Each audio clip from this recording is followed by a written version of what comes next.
Last video हमारी जिस बात पर थी कि एक न्यूटन का सेकंड लॉ क्या है।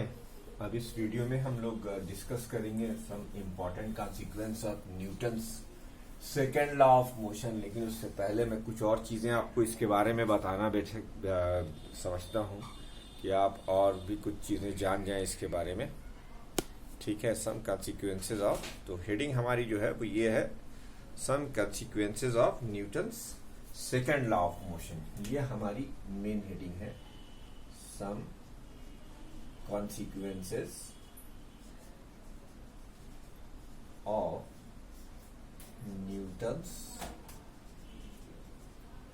Second law of motion. Newton second law of motion, ये हमारी मेन हेडिंग हो गई। अब इसका जो पहला फायदा है वो it provides the concept of inertial mass. It provides the concept of inertial mass, the concept of inertial mass. ठीक, देखो, वी नो दैट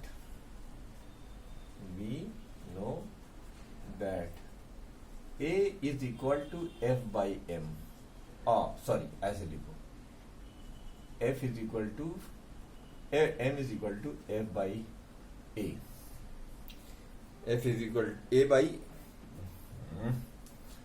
और A is equal to F by M। इसका मतलब क्या हुआ कि A inversely proportional to M है, that is heavier body have lesser acceleration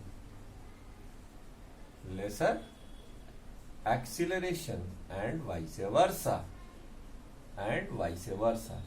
यानी अगर बॉडी लाइटर होगी तो सेम फोर्स लगाने पर वो ज्यादा एक्सीलरेट कर जाएगी, और अगर बॉडी हैवियर है तो वो उसी फोर्स से फिर वो कम एक्सीलरेट करेगी। तो इस तरीके से हम देखते हैं कि force is the measurement of inertia, क्योंकि मास इनर्शियल प्रॉपर्टी है। आपको पहले से ही मालूम है मास क्या होता है, इनर्शिया क्या होता है, the inability of an object to change its state of rest और मोशन और uniform direction in the absence of external force is known as inertia. तो आप इस इक्वेशन के कंक्लूजन से देख सकते हैं कि अगर सेम फोर्स दो ऑब्जेक्ट पर लगाया जाए, चलिए मैं इसको और अच्छा से एलेबोरेट कर देता हूं, lesser acceleration and vice versa. पहले ये लिख लीजिए।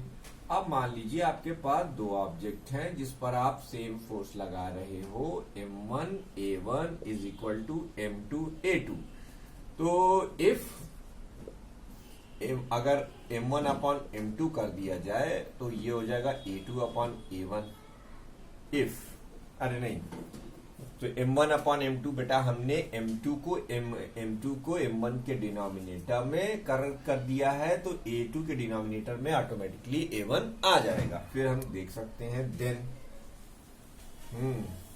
If M1 is greater than M2, इसका क्या मतलब हुआ बच्चों कि अगर हम M1 upon M2 is greater then 1 लिखें, यानी हमने फिर M2 से दोनों तरफ डिवाइड कर दिया, इसको ऐसे भी समझ सकते हो, M2 से दोनों तरफ डिवाइड किया है तो ये M2 से M2 कैंसिल हो गया 1।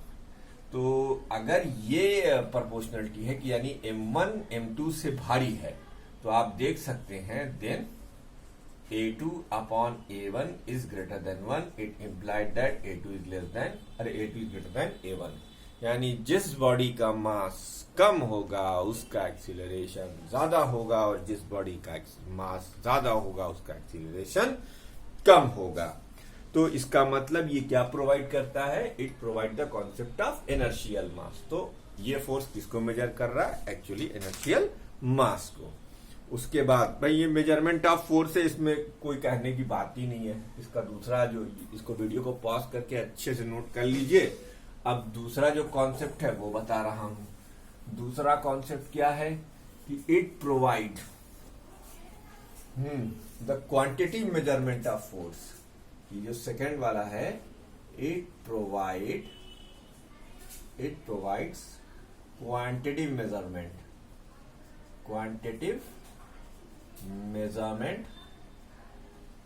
of force, quantitative measurement of force. ये फोर्स का क्वांटिटिव मेजरमेंट प्रोवाइड करता है।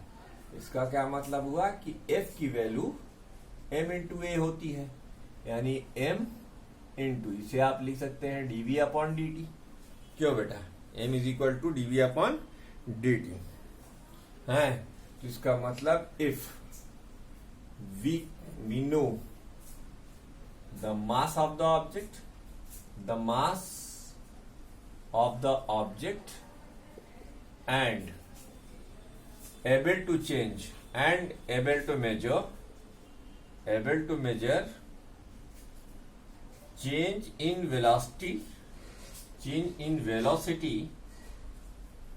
in a particular time interval,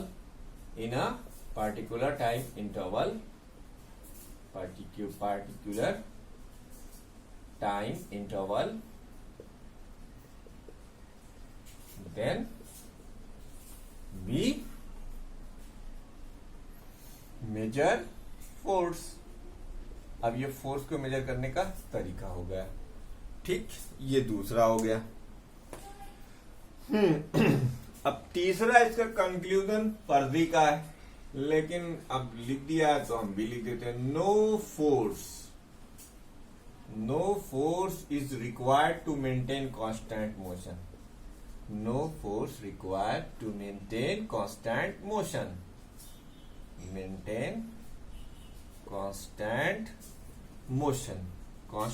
motion maintain करने के लिए आपको कोई फोर्स की जरूरत नहीं है। कैसे? देखो, आप लिखेंगे F is equal to m into v minus U upon T. भाई एक्सीलरेशन का फार्मूला है, किसी को कोई डाउट नहीं होना चाहिए, ये एक्सीलरेशन का फार्मूला है, बहुत बार बताया जा चुका है। तो इफ मोशन इज कांस्टेंट, तो अगर मोशन कांस्टेंट होगी तो फिर v की वैल्यू u के बराबर होगी, तब f की वैल्यू क्या हो जाएगी, m इंटू 0 अपॉन टी। तो कुल मिला के 0 हुआ कि नहीं हुआ? तो इसका मतलब कोई फोर्स रिक्वायर्ड नहीं है अगर ऑब्जेक्ट की वेलोसिटी चेंज नहीं हो रही है, नहीं हो रही है। तो ये भी वीडियो को पॉज करके नोट कर लीजिए, ये सब बहुत आसान सी चीजें हैं, है ना। Some consequences of Newton second law of motion, ये आप नोट कर लीजिए। अब हम फोर्थ इसका कॉन्सिक्वेंस आपको बताते हैं। फोर्थ कॉन्सिक्वेंस और कुछ नहीं, सिर्फ वेक्टर लॉ है हमें बताना। जो आपने ये लॉ लिखा था, देखिए, fourth vector form of Newton second law, vector form of Newton second law का वेक्टर फॉर्म क्या है? न्यूटन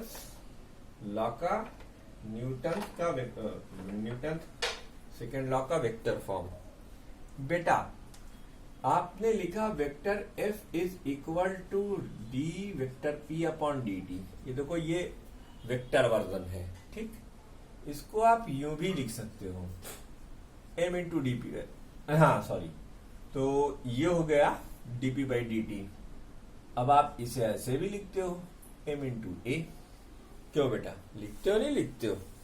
तो सुनो, ये जो वेक्टर एफ है, अगर इसके हम रेक्टेंगुलर कंपोनेंट लें, आपको बता दूं, वेक्टर एनालिसिस के चैप्टर में आपको बता चुका हूं कि एक वेक्टर के 3 रेक्टेंगुलर कंपोनेंट्स पॉसिबल हैं एक्स, वाई और जेड डायरेक्शन में। तो हमने एफ एक्स लिखा, एफ एक्स के साथ वेक्टर आई लगाया, यानी X component of vector, Y component of vector, Z component of vector, ठीक। F X I, F Y J plus F Z K. अच्छा, ये क्या है भाई? Rate of change of momentum है। इसको भी बेटा हम, अब जैसे हमने एफ के वेक्टर रिजॉल्व किए, वैसे हम पी के वेक्टर रिजॉल्व कर सकते हैं। पी के कंपोनेंट, सॉरी, वेक्टर रिजॉल्व होगा कंपोनेंट्स में P Y J and P Z K. उसके बाद ये जो m है, अब ये जो a है, इसके भी 3 कंपोनेंट्स हो जाएंगे, ए एक्स आई, ए वाई के और ए जेड के।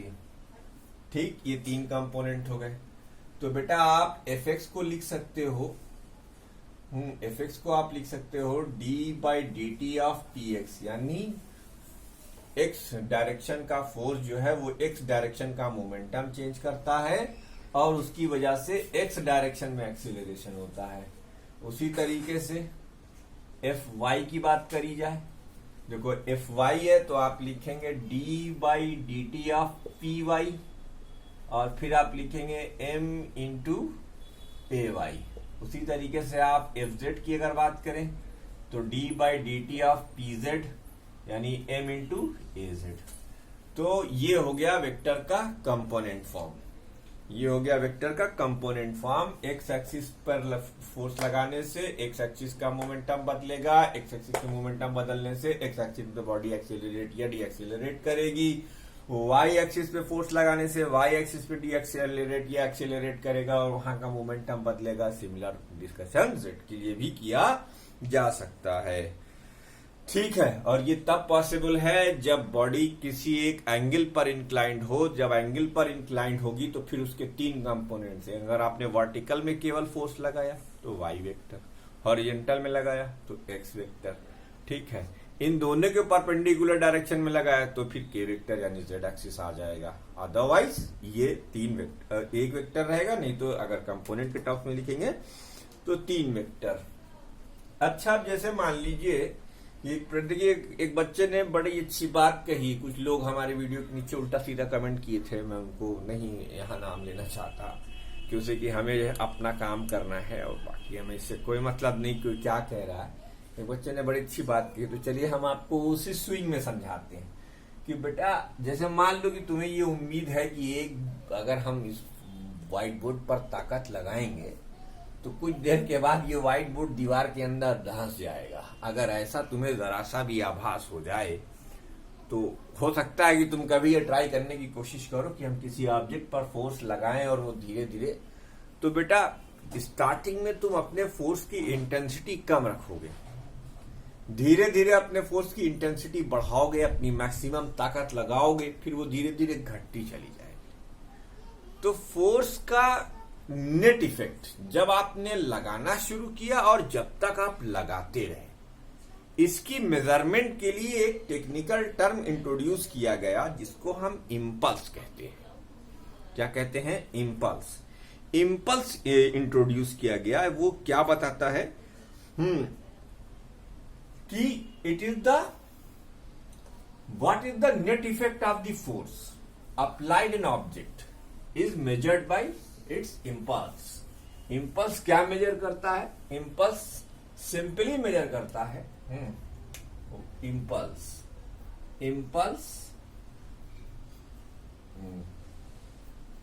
The net effect of the force, the net effect of the force on the object in a finite time interval, finite time interval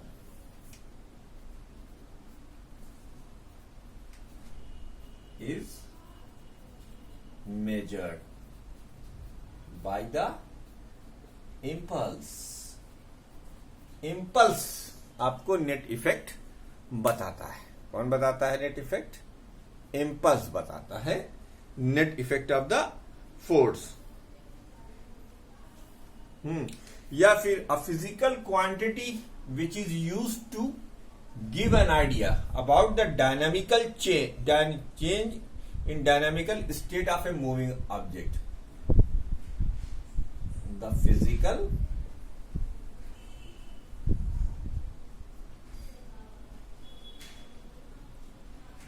quantity, the physical quantity which is used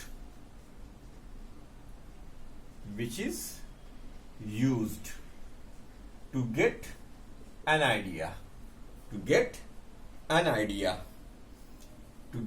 idea about It's the physical quantity which is used to get an idea about its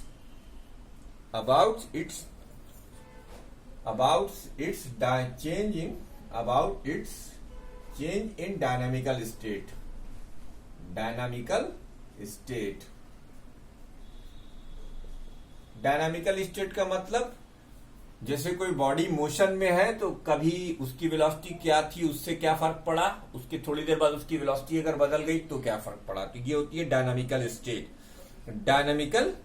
state of a moving object.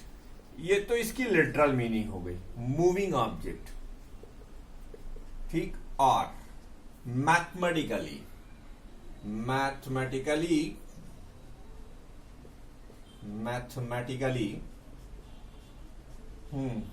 the impulse is defined as the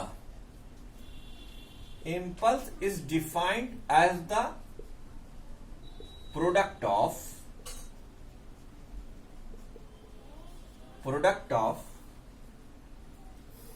force and the time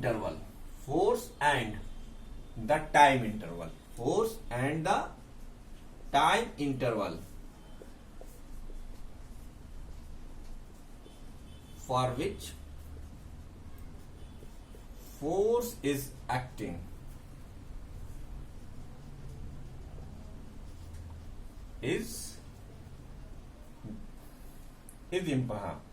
acting, ठीक। अब देखो, ये तो mathematical definition हो गई। अब इसी definition में हम एक चीज करेंगे, एक ग्राफ बनाएंगे। ये ग्राफ देखिएगा, ये ग्राफ टी और एफ के बीच में बनाया जा रहा है। एफ वर्सेस टी का ये ग्राफ है। किसका ग्राफ है ये? एफ वर्सेस टी का ग्राफ है।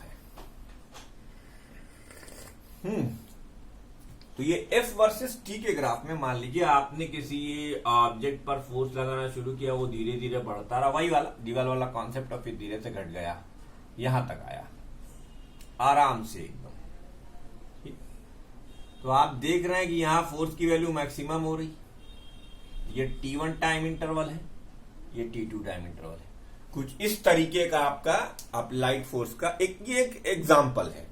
बाकी तो फंक्शंस के बारे में आपको मैं बता ही चुका हूं मैथमेटिकल टूल्स के अंदर। अब वो कोई एक स्पेसिफिक फंक्शन होगा, उसका ट्रीटमेंट कैसे करेंगे वो आप देखिए। चलिए साहब, यहां पर हम एक छोटी सी पट्टी काट लेते हैं, छोटी सी पट्टी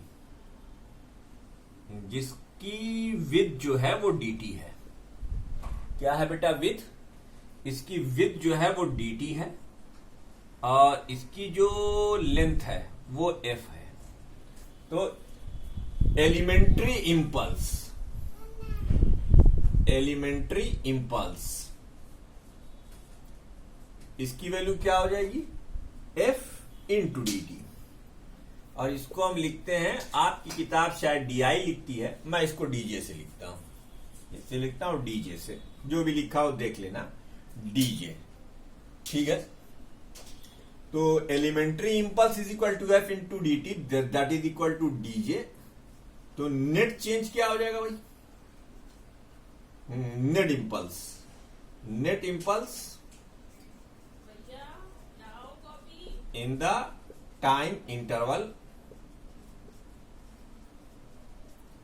T1 टू T2।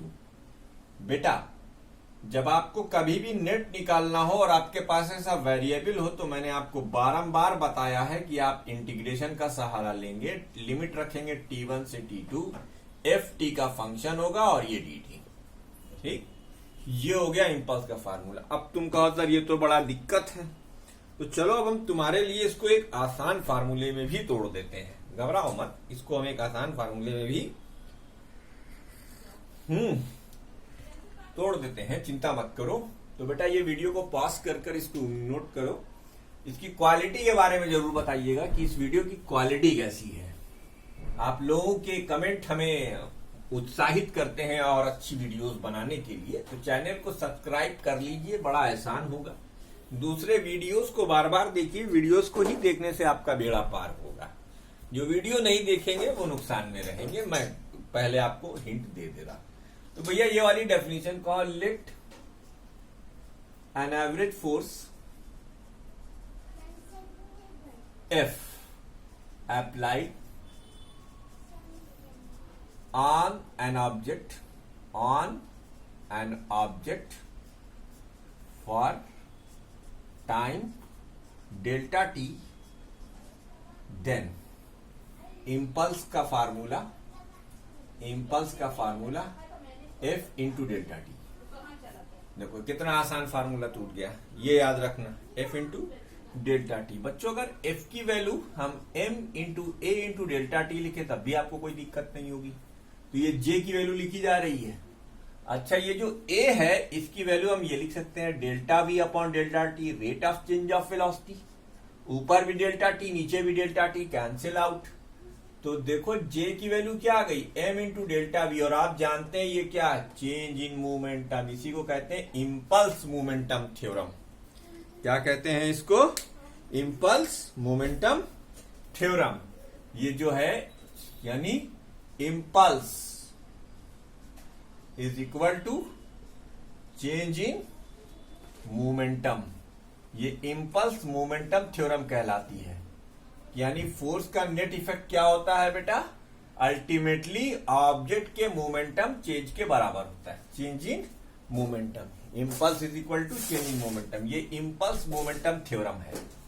ये क्या है, इम्पल्स मोमेंटम थ्योरम। अगर कभी एग्जाम में आ जाए तो आप ऐसे ही यहीं से उठाकर प्रूव करना शुरू कर दिया, खत्म, दो स्टेप में हो जाएगी, इम्पल्स मोमेंटम थ्योरम हो गई है। ठीक है बाबू, ये क्या हो गई, इम्पल्स मोमेंटम थ्योरम। अब इम्पल्स के बारे में और बात करें कि इम्पल्स आपको दिखता कहां है। जैसे आप कच्चे फ्लोर पर कूदें तो आपको कम चोट लगती है, क्यों, क्योंकि आप थोड़ा सा मट्टी को अंदर दबाते हो, इससे कम चोट लगती है। पक्के फ्लोर पर कूदोगे तो आपको ज्यादा चोट लगेगी, क्यों, क्योंकि आप अपना सारा मोमेंटम एट वंस ट्रांसफर कर रहे हो। आपको कोई टाइम इंटरवल नहीं दिया जा रहा है मोमेंटम को डिस्ट्रीब्यूट करने के लिए। यानी एक लार्ज अमाउंट का फोर्स एक बहुत ही शॉर्ट इंटरवल ऑफ टाइम के लिए लग रहा है, जिसकी वजह से जो मोमेंटम का चेंज है वो इतना ज्यादा है कि आपको सीरियस इंजरीज होती हैं। इसीलिए लोग कहते हैं छलांग मत मारो और न बचाओगे। ठीक है भैया, हैं, और वही आप पानी में कूदिए, नहीं, पानी में कूदने में ये इम्पल्स मोमेंटम थ्योरम काम नहीं आएगी। क्यों, क्योंकि देखिए पानी में कूदने पर जो होता है वो सब डिस्कस होगा हाइड्रो मैकेनिक्स में, वो भी शीघ्र ही डिस्कस कर देंगे इंशाअल्लाह अजीज। लेकिन फिलहाल आप इस वीडियो में इतना ही। अगली वीडियो में हम डिस्कस करेंगे Newton's third law of motion और एक्शन रिएक्शन पेयर।